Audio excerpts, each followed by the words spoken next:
श्यावर रामचंद्र भगवान की जय हो। मोर मुकुट बंसी वाले की जय हो।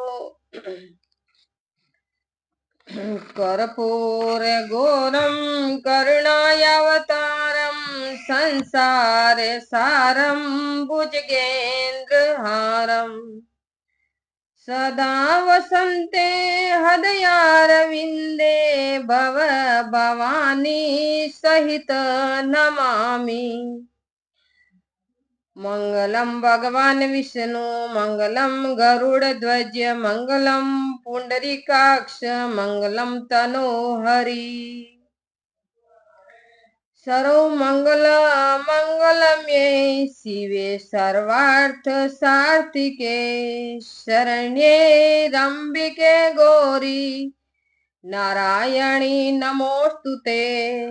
तुम्ही हो माता पिता तुम्ही हो बंधु सखा तुम्ही हो विद्या द्रविणम तुम्ही हो शरणम मम देव देवा। श्री रामचंद्र भगवान की जय हो। करुणा वरुणा के परम पिता परमात्मा के श्री चरणों में बारंबार प्रणाम करते हुए मम इष्ट देव श्री रामदास जी महाराज, श्री रघुदास जी महाराज, श्री दयालुदास जी महाराज जी के श्री चरणों में बारंबार प्रणाम करते हुए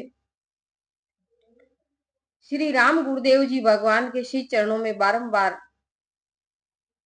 दंडोत प्रणाम करते हुए भूत भविष्य वर्तमान के सभी सतन पुरुषों के श्री चरणों में बारंबार प्रणाम करते हुए और कथा में विराजमान श्री हनुमान जी महाराज जी के श्री चरणों में बारंबार प्रणाम करते हुए कथा में विराजमान श्री गणेश जी भगवान के श्री चरणों में बारंबार प्रणाम करते हुए और अपनी वाणी को पवित्र बनाने वाली श्री सरस्वती माता जी के श्री चरणों में बारंबार प्रणाम करते हुए और जो मेरे चैनल से जुड़े हुए मेरे भाई बहन, माता तुल्य पिता तुल्य, भाई बहन तुल्य, सबको मेरा हार्दिक अभिनंदन। आप इस चैनल से जुड़े रहे और कथा का लाभ लेते रहे और मैं ये बार बार यही कहना चाहती हूँ कि आप भी अपने घर में रामायण का पाठ जरूर करें, क्योंकि ये रामायण ही एक ऐसा ग्रंथ है जो इस कली काल में काल से बचाने वाली और रक्षा करने वाली है। इसीलिए इसी का पाठ करना बहुत जरूरी है।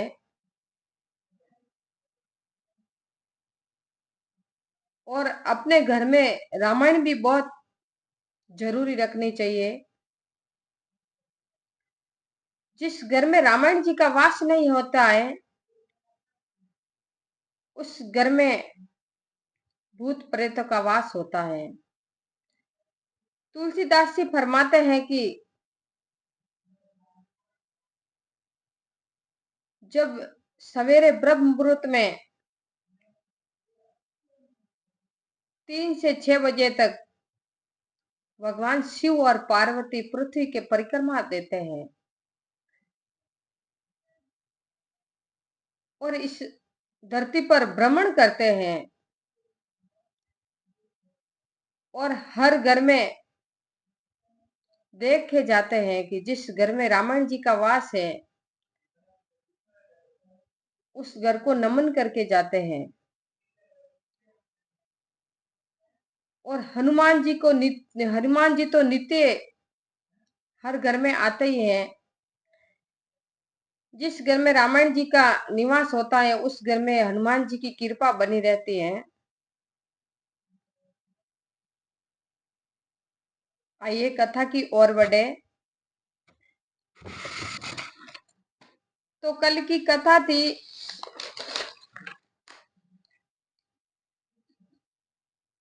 विश्वामित्र जी राम जी और लक्ष्मण जी को लेके वनवास में गए और विश्वामित्र जी यज्ञ करे।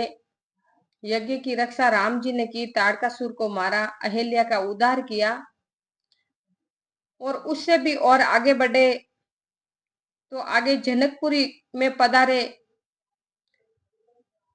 और भगवान राम जी और लक्ष्मण जी का दर्शन करके जनकपुरी के लोग को बहुत आनंद आया और बार बार भगवान को निहारते रहे।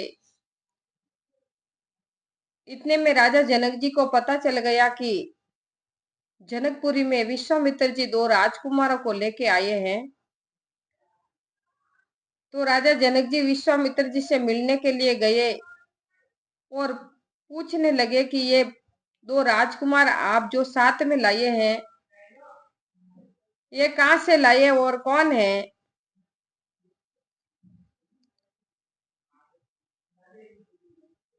और ये देखने में भी बहुत आनंद आता है।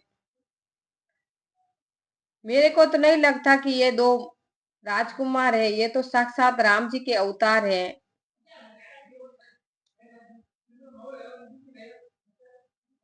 तो राजा जनक जी ये राम और लक्ष्मण दोनों श्रेष्ठ भाई रूप और गुणों के स्थान सब जगत इसी बात का साक्षी है कि इन्होंने मेरे यज्ञ की रक्षा की है। विश्वामित्र जी कहने लगे राजा जनक जी से,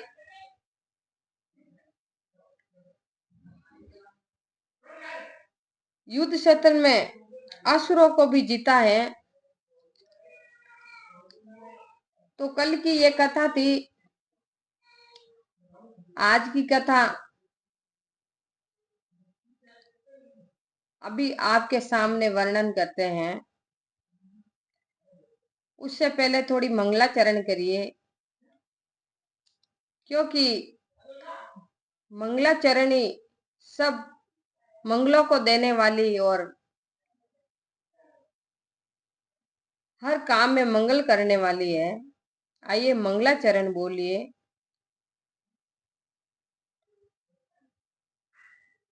मंगल भवनी अमंगल हारी, उमा सहित जहि जपत पुरारी।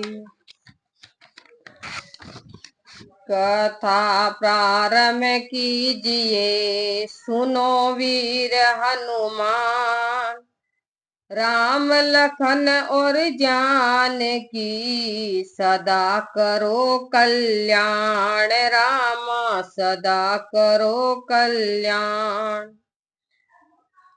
लीला रघुवर की कहूँ आए जो सरदार, रामा आए जो सरदार। हाथ जोड़ विनती करूं सब जन बारंबार, सियावर राम जय सिया राम। तुलसीदास रामायण नहीं करते प्रचार, रामा नहीं करते प्रचार। कलि के कुटिल जीव का कौन करते निस्तार, सियावर राम जय सिया राम। मंगल भवने अमंगल हारी, उमा सहित जहि जपत पुरारी। संत समागम हरि कथा, तुलसी दुर्लभ दोई बताई।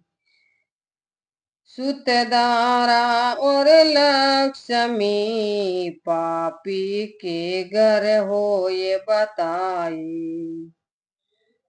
जय सिया राम जय जय सिया राम, जय सिया राम जय जय सिया राम। बिनु सत्संग विवेक न होई, राम कृपा बिना सुलभ सोई। दीन दयाल है बीरज संभारी, हरहु नाथ मम संकट बारी। विश्व भरण पोषण कर जोई, ता कर नाम भरत यशु होई। मुनि तब चरण देखी कहे राहु, कही न सकहु निज पुण्य प्रभाहु। सुंदर श्याम गोर दो भ्राता, आनंद हूँ के आनंद दाता। तब राजा जनक ने कहा कि हे मुनि, आपके चरणों के दर्शन करके मैं अपने पुण्य का प्रभाव नहीं कह सकता। ये सुंदर सांवले और गौर वर्ण दोनों भाई आनंद को भी आनंद देने वाले हैं। इनके प्रीति परस पर पावनी, कहीं न जाय मन भावे सुहावनी। सुनहु नाथ कह मुदित विदेहु, ब्रह्म जीव इव सहज सनेहु। इनकी आपस की प्रीति बड़ी पवित्र और सुहावनी है।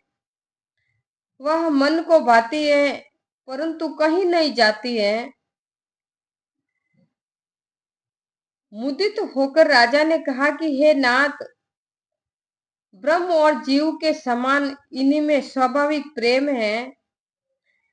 पुनि पुनि प्रभु ही चित्तव नर नाहु, पुलक गात उर अधिक उछाऊ। मुने ही प्रशंसी नाये पद शीसु, चले हूँ लवाई नगर अवनीसु। राजा बारंबार प्रभु को देखते हैं, शरीर में रोमांच हो आया और हृदय में अत्यंत उत्साह है। फिर मुनि की बड़ाई कर चरणों में सिर निवाकर जनक जी उन्हें नगर को भीतर लिवा ले गए चले। सुंदर सदनु दुख सुखद सब काला, तह बासुले दीन बुआला।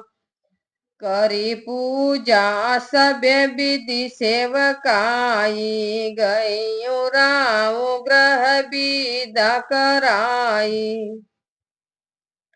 राजा ने उन्हें सब काल में सुख देने वाले सुंदर स्थान में ठहराया और फिर सब भांति से पूजा और सेवा करके और विदा मांग कर राजा अपने घर को आए। ऋषि संग रघुवंश मणि, करी भोजनु विश्राम रामा, करी भोजनु विश्राम। बैठे प्रभु भ्राता सहित, दिवसु रहा भरि जाम। सियावर राम जय सिया राम। मंगल भवनि अमंगल हारे, उमा सहित चही जपत पुरारी। ऋषियों के साथ रघुकुल में शिरोमणि श्री रामचंद्र जी भोजन और विश्राम करके भाई सहित बैठे। उस समय पहर भर दिन रह गया था। लखन हृदय लाल सविशेषी, जाई जनकपुर आए ही देखी। प्रभु भय बहुरी मुनि सकुचाई, प्रगटन कही मन ही मुस्काई। लक्ष्मण जी के मन में बड़ी अभिलाषा हुई कि जाकर जनकपुर देखे और देख आवे, परंतु प्रभु श्री रामचंद्र जी के डर और सिर फिर मुनि के संकोच से प्रकट नहीं कर सके। मन में ही मुस्काने लगे। राम अनुज मन की गति जानी, भगत वत्सलता ही हलसानी। परम विनित सकुची मुस्काई, बोले गुरु अनुशासन पाई। राम जी ने छोटे भाई के मन की बात जान ली, हृदय में भक्त वत्सलता उत्पन्न हो आई। तब बड़ी नम्रता से संकोच करते हुए मुस्कुरा कर गुरु विश्वामित्र जी की आज्ञा पाकर बोले कि हे नाथ, लक्ष्मण जनकपुर देखना चाहते हैं, पर आपके संकोच और डर से प्रत्यक्ष नहीं कह सकते। जो आपकी आज्ञा पाऊं तो मैं इन्हें नगर दिखाकर शीघ्र ही लौट आऊं। नाथ लखनपुर देखन चई, प्रभु संकोच डर प्रगटन कई। जो राउर आयसु में पाओ, नगर देखाई तुरंत ले आओ। सुनि मुनि सु कहे बचने सप्रीति, प्रसप्रीति कसन राम तुमेरा कहूँ नीति। धर्म से तु पालक तुम ताता, प्रेम विवश सेवक सुख दाता। यह सुनकर मुनि प्रेम पूर्वक बोले कि हे राम, तुम नीति की रक्षा कैसे न करोगे। हे तात, तुम धर्म की मर्यादा के पालक हो और प्रेम के वश सेवकों को सुख देते हो। जाई देखी आवहु नगरो, सुख निदान दोहु भाई। रामा सुख निदान दोनों भाई, करहु सुलभ सुफल सबके नयन। सुंदर बदन दिखाय सियावर राम, जय सिया राम। मंगल भवनि अमंगल हारे, उमा सहित जेहि जपत पुरारी। मुख के निदान सुख के निदान दोनों भाई जाकर जनक जी के नगर को देख आओ और अपना सुंदर मुख दिखलाकर सबके नेत्रों को सफल करो। मुनि पद कमल बंदी दोहु भ्राता, चले लोक लोचन सुख दाता। बालक बद देखिए अति शोभा, लगे संग लोचन मनु लोभा। मुनि के चरण कमलों की वंदना करके सब लोगों के नेत्रों को सुख देने वाले दोनों भाई चले। बालकों के झुंड उनकी अनंत शोभा को देखकर साथ में लग गए, क्योंकि उनके नेत्र और मन मोहित हो गए। पीत बसन परिकर कटि पाथा, चारु चाप सर सोहत हाथा। तन अनुहरत सुचंदन खोरी, श्यामल घोर मनोहर जोड़ी। पीतांबर पहने हैं, कमर में तरकस कसे हुए हैं, हाथों में धनुष बाण सुशोभित हैं, शरीर में योग्य शोभा देने वाली चंदन की सुंदर खोर लगाए हैं। सांवले और गोरे रंग की मनोहर जोड़ी दोनों भाई की नगर में प्रवेश करी। के हरि कंदर बाहु विशाला, उर अति रुचिर नाग मणिमाला। सुभग सोन सरसी रूह लोचन, बदन मयंक ताप त्रय मोचन। सिंह के समान ऊंचे कंधे हैं, विशाल भुजाएं हैं, छाती पर सुंदर गज मुक्ता की माला है। लाल कमल के समान नेत्र और चंद्रमा के समान तीनों तापों को दूर करने वाला मुख है। काननि कनक फूल छवि देहि, चितवत चितहि चोरी जनु लेहि। चितवनि चारु भुगटि भर बाकी, तिलक रेख शोभा तनु जा चाकी। कानों में सोने के फूल शोभा दे रहे हैं, जो देखते ही चित्त को चुरा लेते हैं। सुंदर चितवन है, तिरछी बोहे और तिलक की रेखा बिजली की शोभा दे रही है। रुचिर चोतनी सुबग सिर, मेचक कुंचित केस रामा, मेचक कुंचित केस। नकसिक सुंदर बंधु धो, शोभा सकल सुदेश सियावर राम जय सिया। मंगल भवनी अमंगल हारी, उमा सहित